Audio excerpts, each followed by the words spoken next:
Hi, welcome to EDSC 550. This is Social and Cultural Competencies in this course, and my name is Professor Bobo.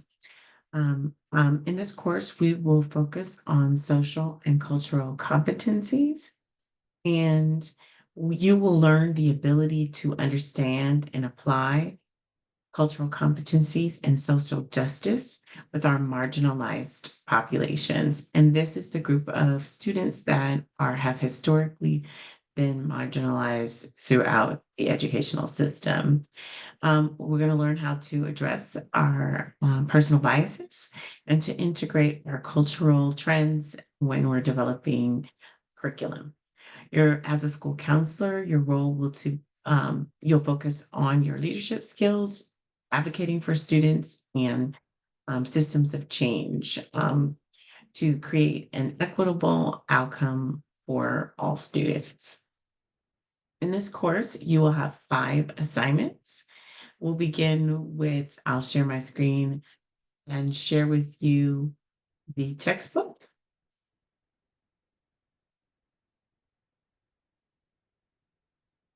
The textbook is Interrupting Racisms, Equity, and Social Justice in School Counseling.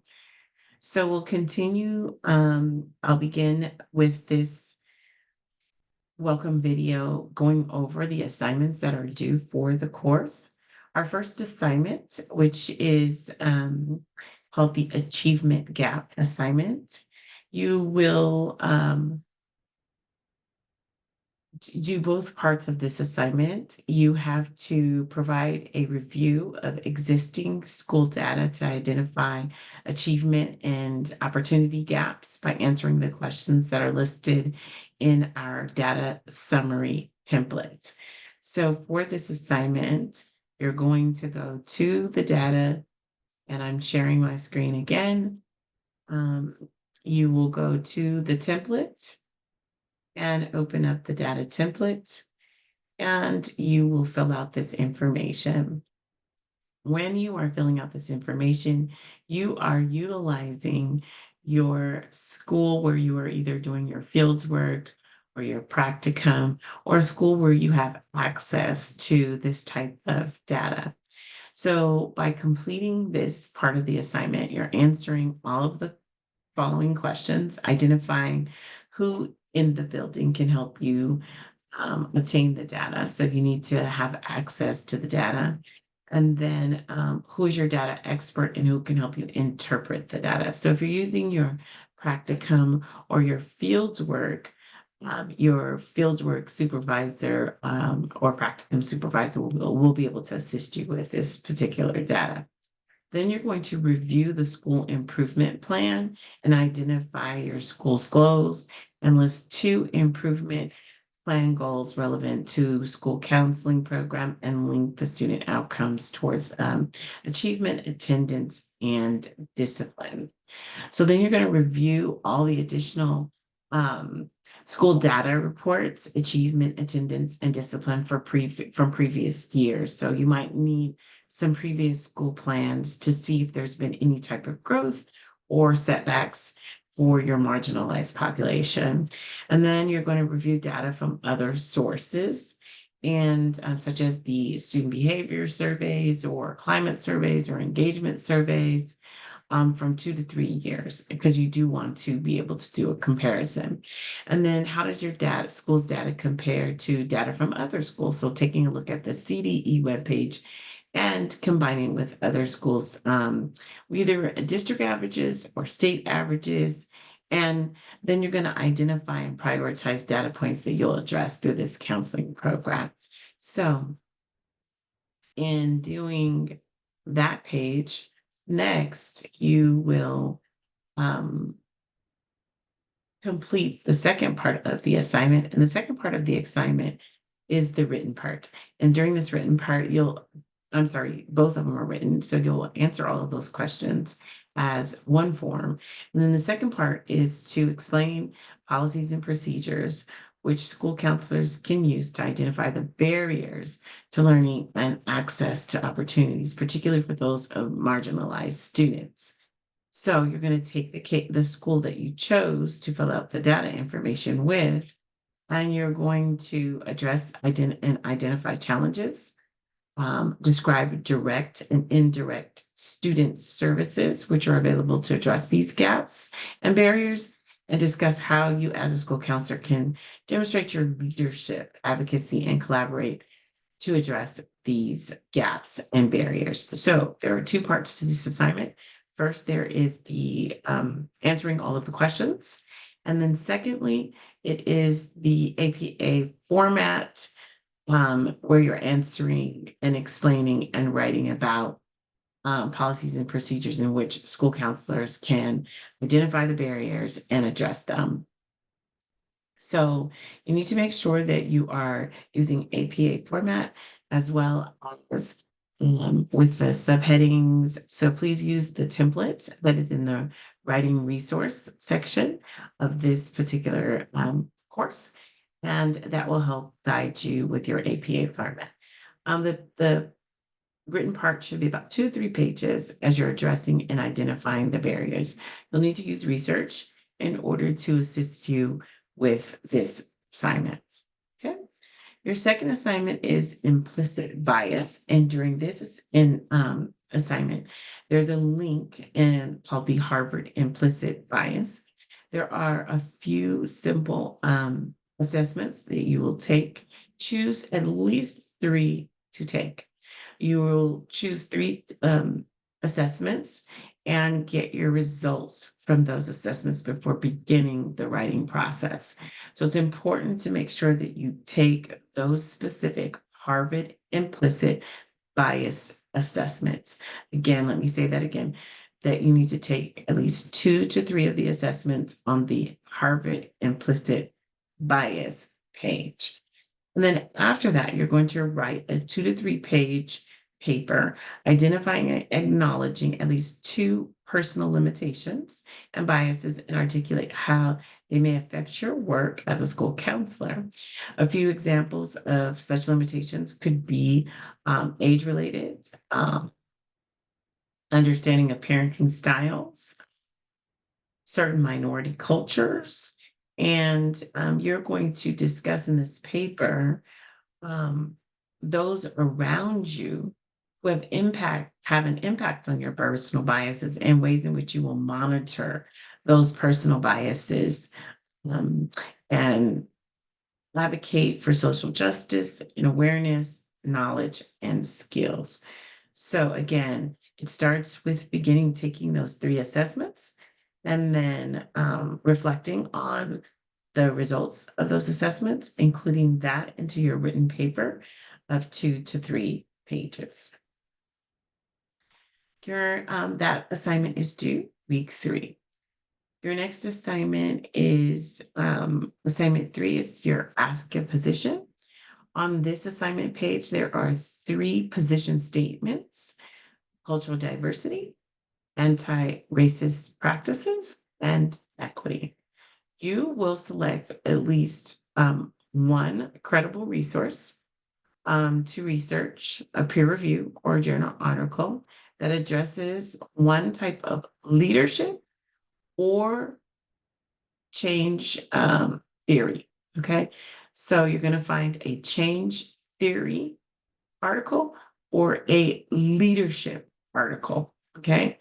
Um, in school counseling. And then you're going to write a 3 to 5 page paper on how you would apply that knowledge, practice, and action in your role as a school counselor at your current site to address at least one of the 3 position statements.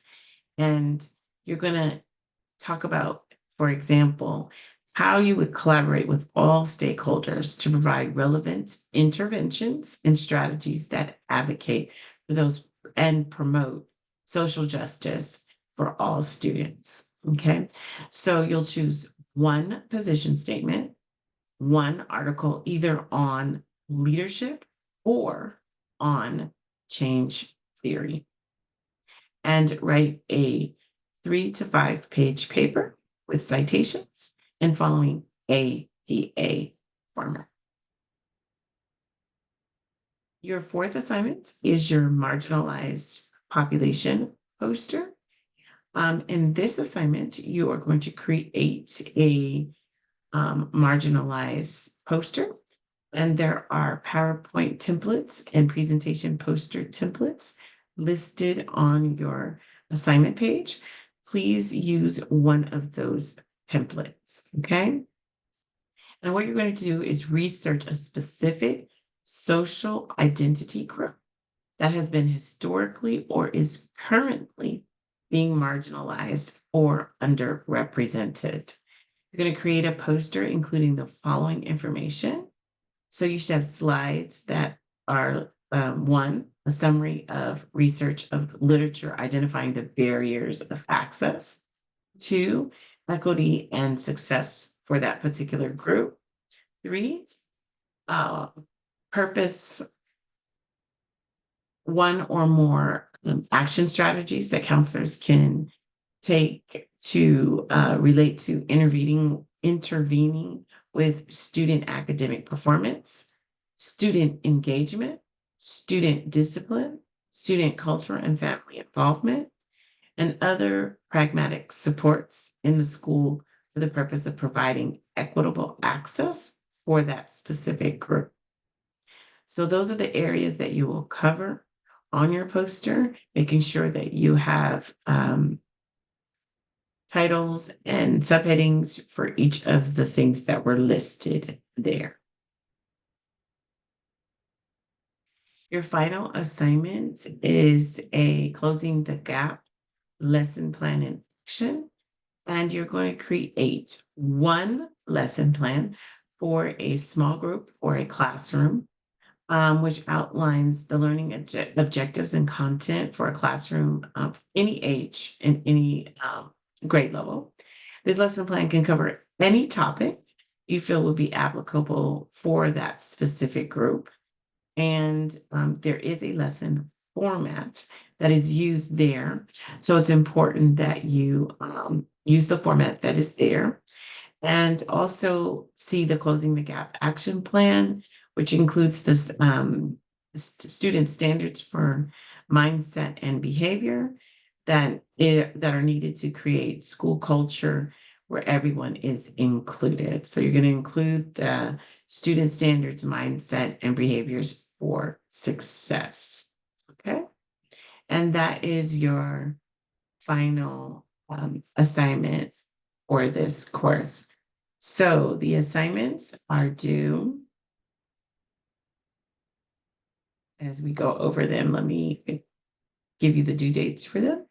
Your first assignment is due week 2. That's the achievement gap assignment. Your second assignment, implicit bias reflection, is due week 3. Your position statement assignment is due week 4. Your marginalized populations poster is due week 6. And your closing the gap assignment is due week 8. Okay. So during this week 8, this is an individual assignment, and our assignments on week 8 are due Wednesday instead of Sunday evening. Okay. A few extra things about the course. All of our assignments are due Sunday evening by 11:59 p.m. Anything after that is considered late. You also have discussion boards that are due throughout this 8-week term.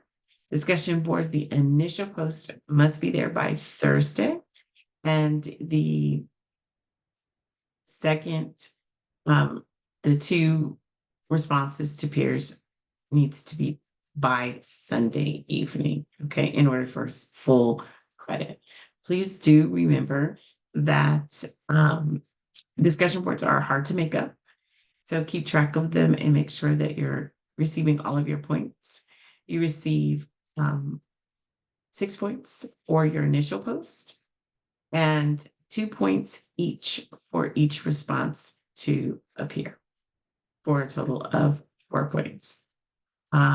So make sure you stay on top of that.